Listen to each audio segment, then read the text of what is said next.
All right, we are live. Welcome, everybody, to the Gunner Technology Livestream, a weekly tech talk for non-techies and techies alike. I'm your host, Derry Merkins. With me, the man, the myth, the legend, CEO of Gunner Technology, Cody Swan. What's up, Cody?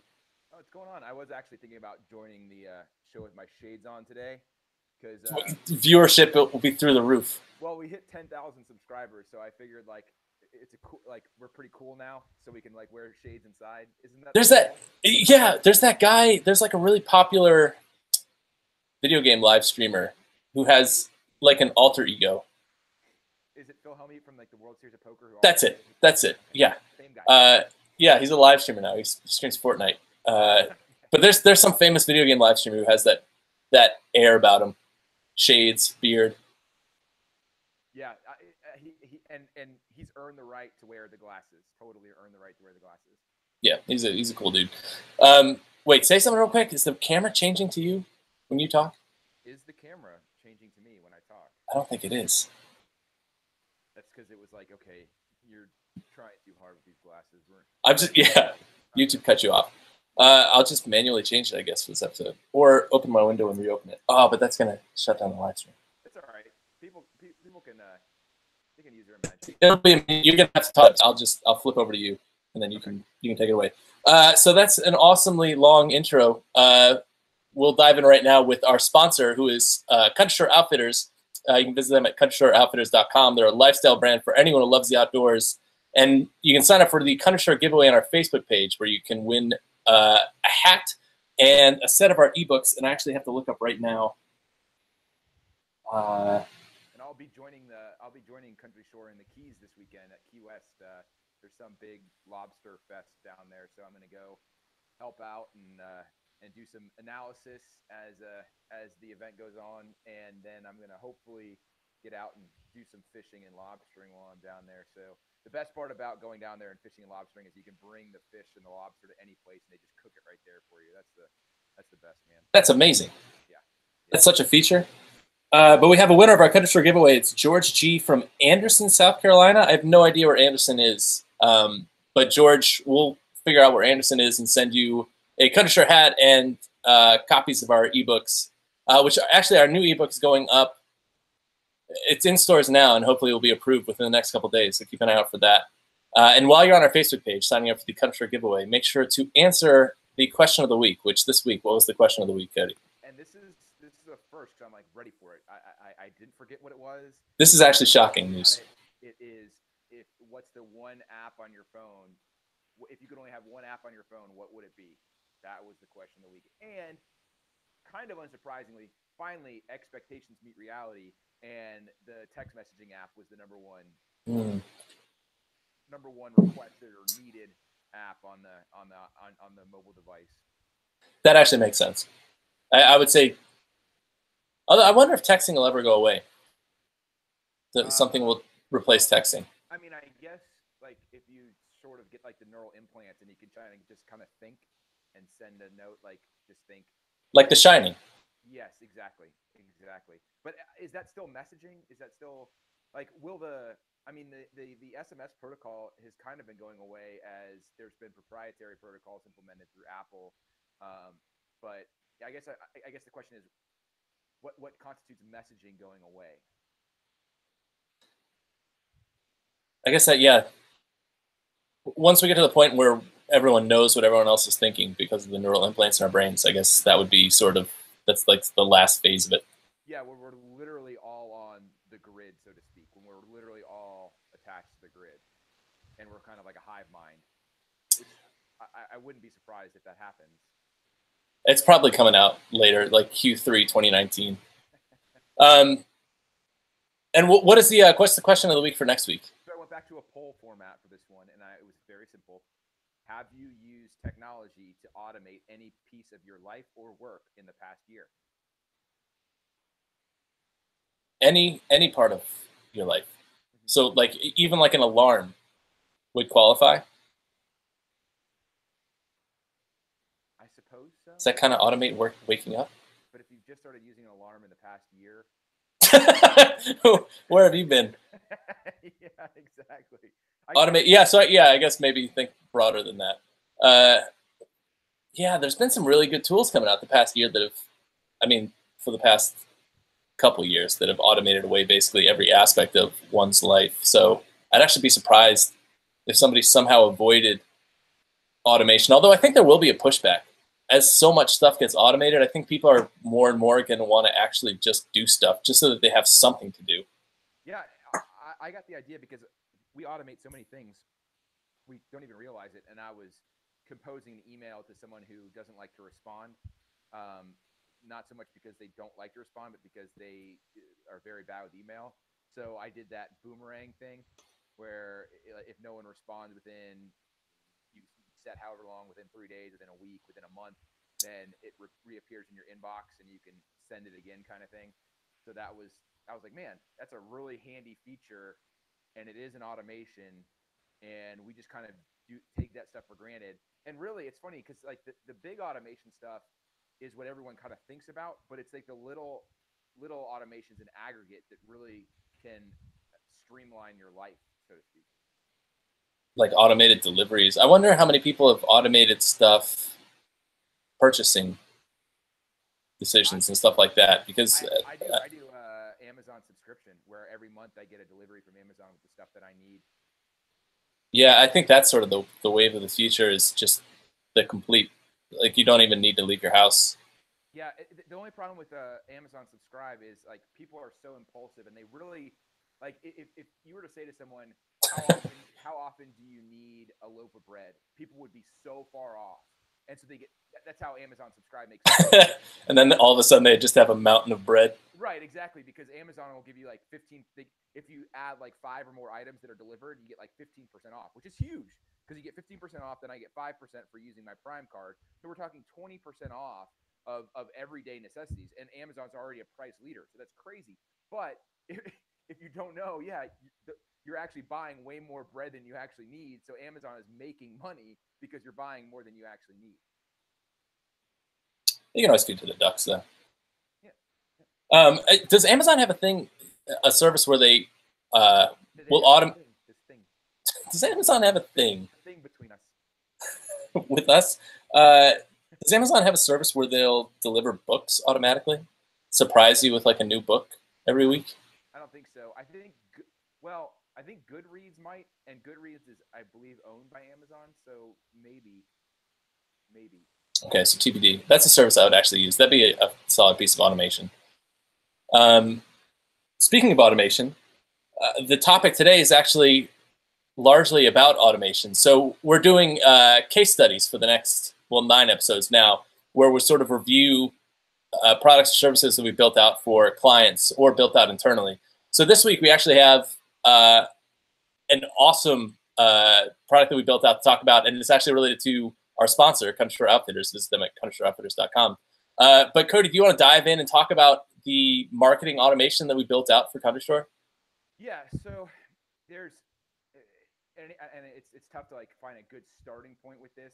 But anyone who kind of knows about Facebook or Google AdWords or any of these marketing platforms or these advertising platforms knows that there's different types of campaigns. You can have click campaigns, you can have like campaigns, you can have conversion campaigns, you can have affinity campaigns. There's so many different types of campaigns, and in practice, what happens is depending on what campaign you pick, that changes like how and when you spend money, what the advertisement looks like, um, in terms of, is it video, is it text, what are the dimensions of the advertisement, things like that.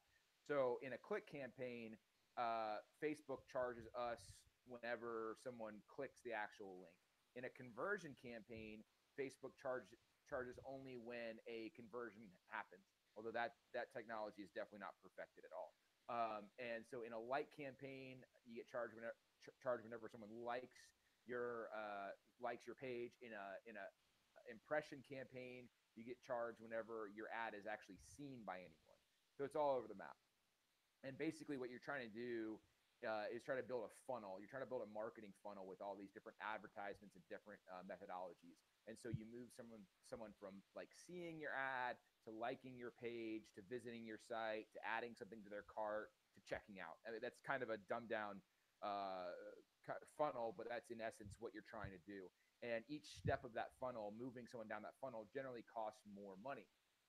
And so what these platforms will do is they'll let you set caps at the total account level. You can have a cap at a campaign level. You can have a cap at the ad level. You can have a cap. And so if your spending hits any of those caps, you stop. They stop showing that ad. They stop showing that campaign, or they just close down your account for the day. So what we were seeing is that a lot of times certain things can happen in the world for with Country Shore that can spike sales and get people to going to Facebook and be, for whatever reason, more responsive to advertisements. And I hear what people are saying out there. Well, shouldn't you know why they're being responsive to your advertisements? Yes, you should. However, like I said, there are certain unforeseen events for whatever reason spark more interest in your product or your page or whatever that may be. So you want to be prepared for that. Were those events Country Shore directly related, or was it there might just be a big country, like the country music awards are on or something like that, and all of a sudden folks are flooding into to buy Country Shore stuff? Yeah, it could be something like that, or it could be even something like if like the national media runs a fluff piece on a giant lobster that someone got on opening day of lobster season, and people are like, oh yeah, it's lobster season, and so they go to Country Shore and they're then way more likely to buy a sun shirt with a lobster on it to go lobstering it. And so stuff like that, we may not even see that news event, but something like that makes people more apt to convert. Like it makes people more apt to convert. And so what we were seeing is when stuff like that would happen is we would shut down advertising spending way too quickly because we were hitting our caps. So like what you're basically trying to figure out at the end of the day is how much does a conversion cost you. So if you make $10 if you make $10 from one sale, that's your profit. If you profit $10 per sale, you want to spend up to $9.99 on advertising. You want to capture all the value leading up to that $10. Sure, some purchases, because they're cheaper conversions, will be more profitable, but you want to capture all of that profit. And so basically what Can I let me ask you a question there? Like, does that methodology work for any size company, or is that sort of a sales philosophy that really works for sort of up and coming retailers who are more interested in getting name recognition as opposed to maximizing margins and profit? If there is no opportunity cost, then you want to maximize revenue, and basically, or yeah, you want to maximize revenue, because I'm not saying that everything becomes a 1 cent margin, but the last sale is a 1 cent margin. So the second to last sale was a 5 cent margin. The third to last sale was a 40 cent margin, all the way down the line, where it started off as like a $9 margin, and you're capturing that whole flow. So basically, if you stopped it too soon, you would be making 1 cent less than if you continued it. You see what I'm saying? So it really is just about capturing as many sales as you possibly can, regardless of what the margin is. Yeah, exactly, and capturing it at the biggest margin possible. Like again, you don't want to spend $9.99 on someone who would convert at $1, because then you are losing money. So you want to incrementally keep raising that ceiling until you break even. Then you stop because you're not making any more money.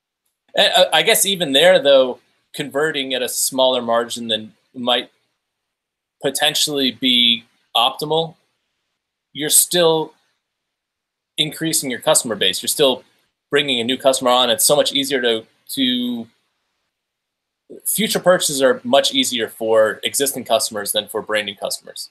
Yeah, that's 100% true. And then you're looking at sort of customer lifetime value, or CLV, and that is a big aspect of it. And then you have like loss leaders, where you sell things at a loss in order to get them in your fold so you can continue to upsell them and things like that. So yeah, that's true. So if you're focused more on CLV than transactional margins, then you totally would adjust that calculus to kind of raise the value of what a first sale is. So like your margin for a first sale would be higher than a repeat sale kind of thing, because you then add the value of the customer. So then, like if it were a repeat customer, it would be like a 1 cent margin.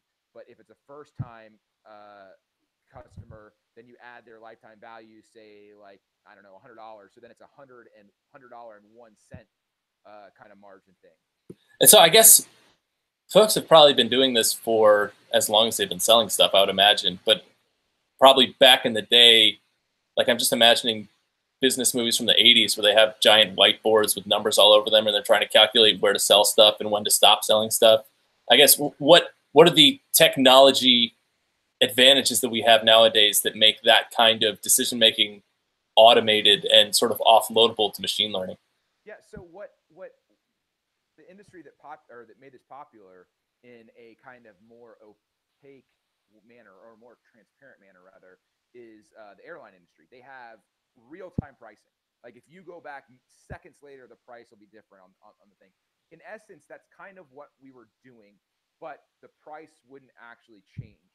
We were spending more money at advertising to push them toward a sale, but not actually changing the price. And one thing we did do though is, like, if someone saw a product and didn't purchase it, we would then show them a product. We would show them an advertisement for that product plus 20% off. And so that we calculated all that into the margin and checked what the current margin or profit level of that given product was, and we would then adjust the ad spend cap rather. So as long as it was at all profitable in that space, we would keep moving the cap up by $10. Like, and so we would change the cap every couple minutes. And that was actually interesting because we built that off of microservices, which we talked about in the last case study, which was beneficial because sometimes when you're adjusting advertising spending, you're doing it really quickly. One of the challenges we actually had was figuring out how to not get throttled by Facebook and AdWords' API limits. And so we had different microservices talking to one another, and one would do like real-time calculations on each product. And Country Shore has like 400 products. So there's 400 products and about 6 variations per product. So you're talking about a lot of calculations that go on in real time, and then adjust the advertisement for that given product. I got a question here asking whether these are external or internal tools we're using for calculating all this stuff and optimizing all of it. We built it internally, and so Facebook will, like I said, they'll give you certain tools. So you can say, when you create an ad, you can say like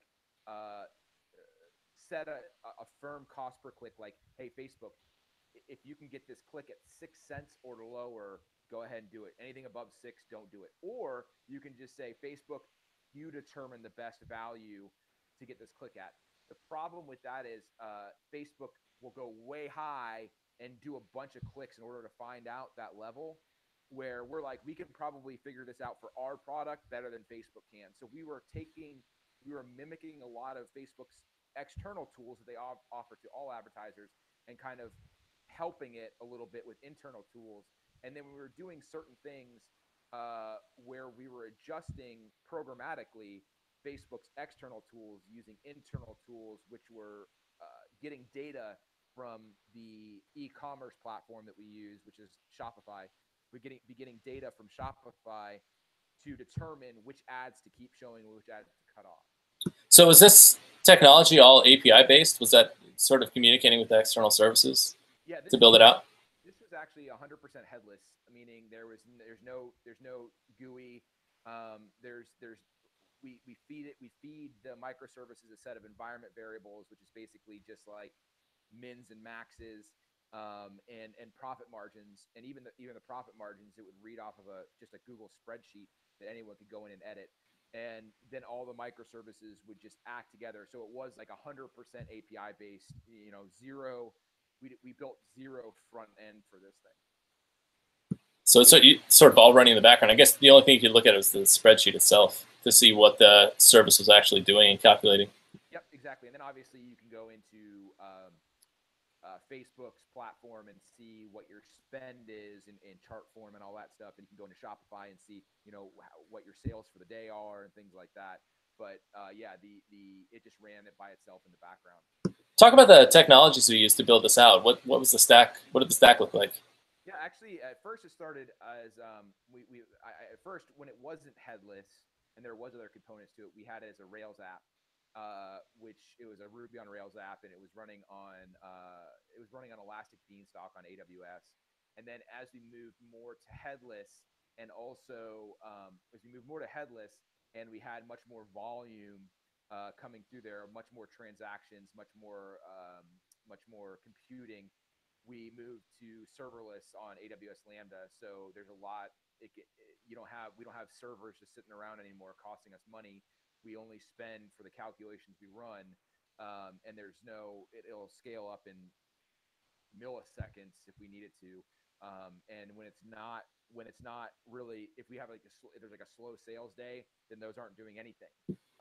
So it costs, I think at the end of the day, for all this on an ongoing basis, it's like $10 a month compared to it was like 160 a month on running kind of on Elastic Beanstalk with Ruby on Rails. I think we should start having a section called like the serverless segment, brought to you by AWS Lambda, because we can't sing the praises of serverless enough. It really is. I think you called it a silver bullet last week, but I don't know that it makes any sense anymore to go back to the legacy systems of servers. I mean, it just makes sense from basically every aspect across the board to sort of spin stuff up on demand. Yeah, the only situation it doesn't make sense is if you are, and I literally mean constantly processing something constantly, because it would, if you need something that's going to run uh, constantly for like 4 days, then Lambda isn't your thing. But there are even serverless components that aren't Lambda that you can offload those processes to. Yeah, I mean, I would say even there you could still convert it over. Well, you could. I just think it would be more expensive if you're always running that process on Lambda. It might be more expensive than just having a server sit there and run the process. Yeah, probably. That's sort of like the one instance. What's the future of marketing automation looking like for Country Shore? What directions are we going to take it next? Well, it's interesting because I was talking to a reporter the other day, and they, as we are wont to do in this industry, they slapped a buzzword on a very common practice, and it's called content intelligence. And so, what is content intelligence? It's basically showing the right message to the right people. And I don't know why we have to come up with a buzzword for it, but the analogy I used was Because you have to come up with a buzzword for everything. right. And so You have to come up with one because you have to come up with one. and the thing is when you put it in terms of the technology or the new age digital context, it sounds really complicated. But what I did was I took it to explain to this reporter. I took it back to like its roots, and I said, okay, imagine, let's say I am a homeless person. I am a homeless man, and I am living in San Francisco. Well, okay, I'm going to know that it's a very liberal town. I'm going to know there are areas of San Francisco that are very profitable, and that there's a lot of foot traffic in those areas. So what I'm thinking I may do is come up with a pretty funny sign, like, I'm going to be honest, I need money for weed, because it's a liberal town. They have money. There's foot traffic. They'll think that sign is funny. It increases the chances that they'll give me money. Okay.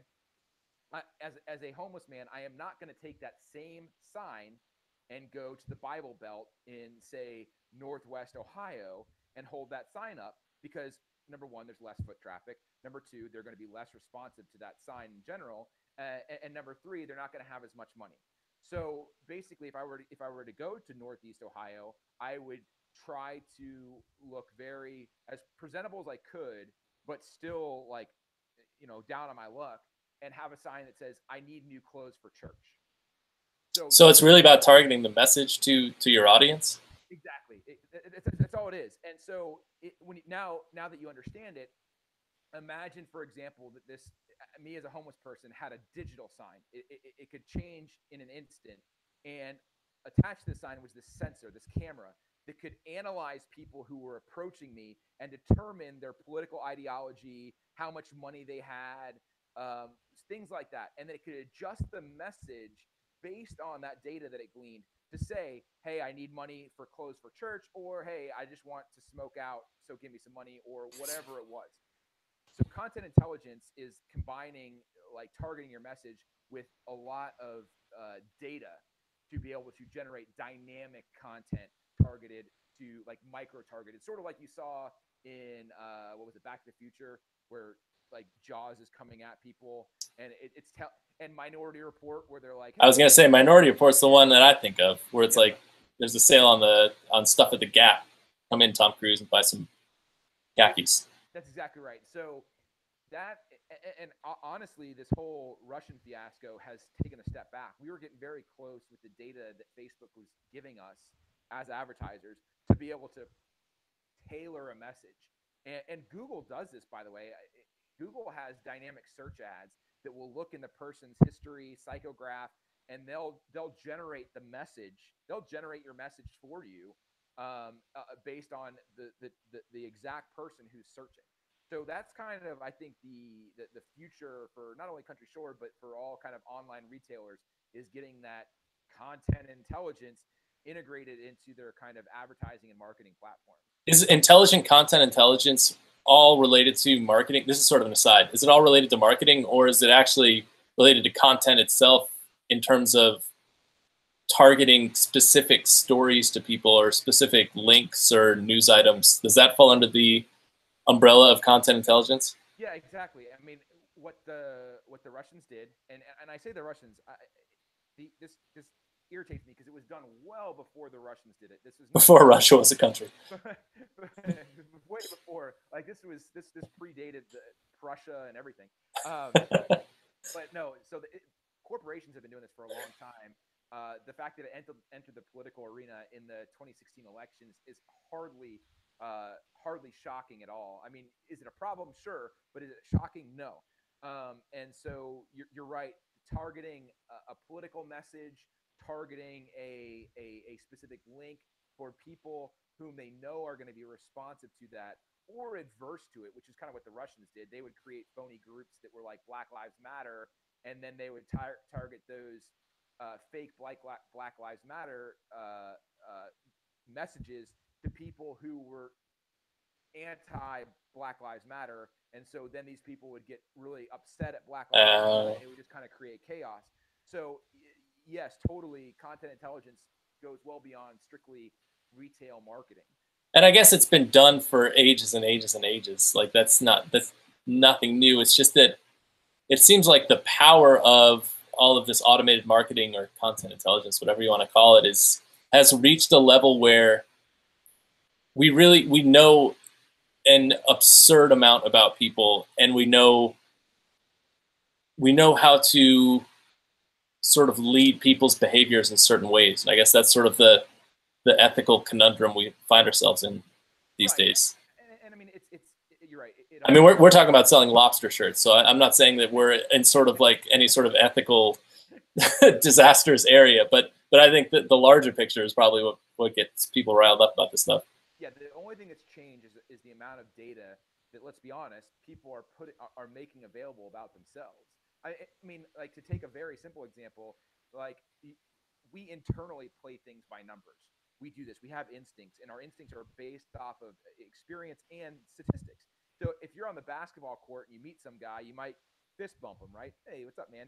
But if you're going in for a job interview, you shake the person's hand. Like, you just kind of know that this content of shaking hands is more appropriate than this content of bumping fists in the context of a job interview. It's the same thing. It's the same thing, except we just know way more than this is just a job interview. Yeah, so I guess it's like a lot of automated stuff these days, is that it's human, but it's like superhuman, basically. Right, exactly. That's right. So I guess two things have changed: the immediacy of how quickly we know and can change our message, and the data available to be able to tailor our message.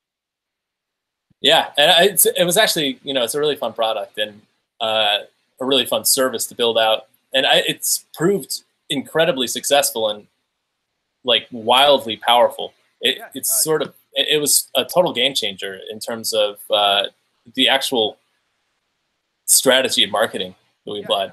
Like, in terms of real numbers, I want to say there was a 25% increase in revenue year over year So yeah, it was really effective because basically you're not leaving any money on the table. You're capturing the full value of the transaction every step of the way, and you're not leaving any scraps on the table. Super cool stuff. And if anyone's interested in checking out or learning more about this, I think we'll be posting the case study for this marketing automation. Yep, I'll post it. I'll write it up and get it up by end of day today. Cool. So I guess that'll do it for this episode of the Gunner Technology Livestream. And you can check out that blog post about our marketing automation for Country Shore at gunnertech.com. Check out the associated podcast for this episode on iTunes. The associated blog post I already said is on gunnertech.com. You can check out our ebooks at Amazon, Kobo, Barnes & Noble, iBooks, and anywhere else ebooks are sold. Hop on our Facebook page and sign up for the Country Shore giveaway, where you can win an awesome Country Shore hat and copies of our ebooks. And visit Country Shore at countryshoreoutfitters.com. And then while you're on our Facebook page, go ahead and answer this week's question of the week, which, Cody, remind them what the poll question of the week is this week. Extremely appropriate for this week's discussion. In the past year, have you used technology to automate any part of your life or work? And give us a few examples of what that would entail. So the one I used earlier in the show was basically when you send an email, I have a piece of software that I can say, hey, if no one responds to this email, put it back in my inbox in 3 days, 5 days, a month, whatever. That's a really good one. We use Amazon automatically purchasing things on a monthly subscription basis for you. That's another good one as well. Yeah, and leave a comment below the poll and let us know exactly what you're automating, because we're genuinely curious to see what people are doing, using technology for out there. So hop on our Facebook page, answer that question of the week, and tune in next Thursday at 1 p.m. Eastern Time for the next episode of the Gunner Technology Livestream. I'm Derry, that's Cody, and we'll see you next week.